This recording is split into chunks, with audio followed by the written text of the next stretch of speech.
So we talked about sitemaps a long time ago. According to this, it's video 3. We're now roughly video 20. So at this point, let's do a refresher for sitemaps and kind of how they look and they're applied. So again, sitemap is a way for you to tell Google and other search engines, hey, here's a roadmap on my website. Don't miss any of the pages that might be there in case you can't properly navigate to these pages. So from here, this is a pretty straightforward sitemap. It includes events, so we'll see what those are about.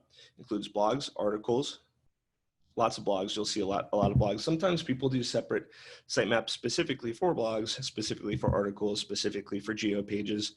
All depends on how big the website is. I mean, if we're talking thousands, maybe tens of thousands of pages, you'll probably have dedicated sitemaps for each form of content.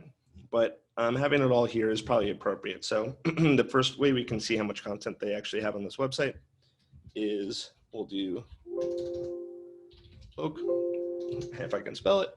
So there's 311 pages on this website. You can see because that's the closing bracket for the loc opening here. And then we can go through and this is pretty much just a programming language called XML. And that's pretty much one of the more ideal ways that you can write a sitemap. Of course, no one really wrote this by hand because that would take a long time. This is auto-generated by, I think that Yoast might do this one. All-in-One has their own. I might like that one more because it does kind of break it up a little bit better. It does pages, it does posts. Sometimes it includes categories, media, and some other stuff. But I guess for sake of saying what that is, that's just some nerdy SEO stuff. So let's not worry about that. It's nothing of great consequence. So after I look at the 311 pages, one thing I do want to consider is just how many of these pages are getting indexed and if this sitemap really is set up properly and the website is being crawled properly. So if I were to type in site, this law firm, it says that there's actually about 593 results, which is interesting because we found 311 pages. So at that point, the discrepancy is not really the worst one because it's actually more, but to find maybe some reasons why I would think that there's more, maybe that there's some resources that are also being pulled in. And let's see if resources are next. So there's a handful. So I wouldn't really be too concerned about that. I'm typically more concerned when I have 311 pages in my sitemap and Google has 200 indexed. That's when that's typically an issue. But at the same token, we still want to know that this is properly indexing the right things. So one thing that stands out are events. So you don't really think about a law firm associated with event, but this firm does events. So depending on if this is going to be a recurring event or it's important to keep it up, you might want to take down the event pages after they're done. I don't know if you always want to index them. There's a calendar here. So that's one thing. As far as articles typically differ from blogs, where articles are a little bit more long form and blogs are a little bit more straight to the point. So, going through here, we can kind of see this is pretty tight. One thing I actually want to do is just see if this firm makes things interesting to see if they actually made adjustments to their SEO since then. I know that this doesn't do the best job right here, but this website isn't indexed as much as I'd like for it to be.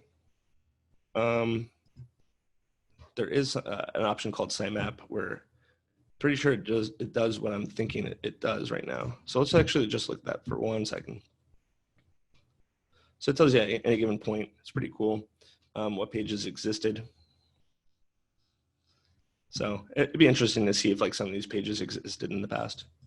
But yeah, looking at the sitemap is a good way. And this is like great for your competition too. If you really want to get a breakdown, like in a clear way where something you can kind of export and analyze it, like what's my competition doing? You can really look at all their sitemaps and then break it out in an Excel spreadsheet and pretty much analyze how they're approaching their content.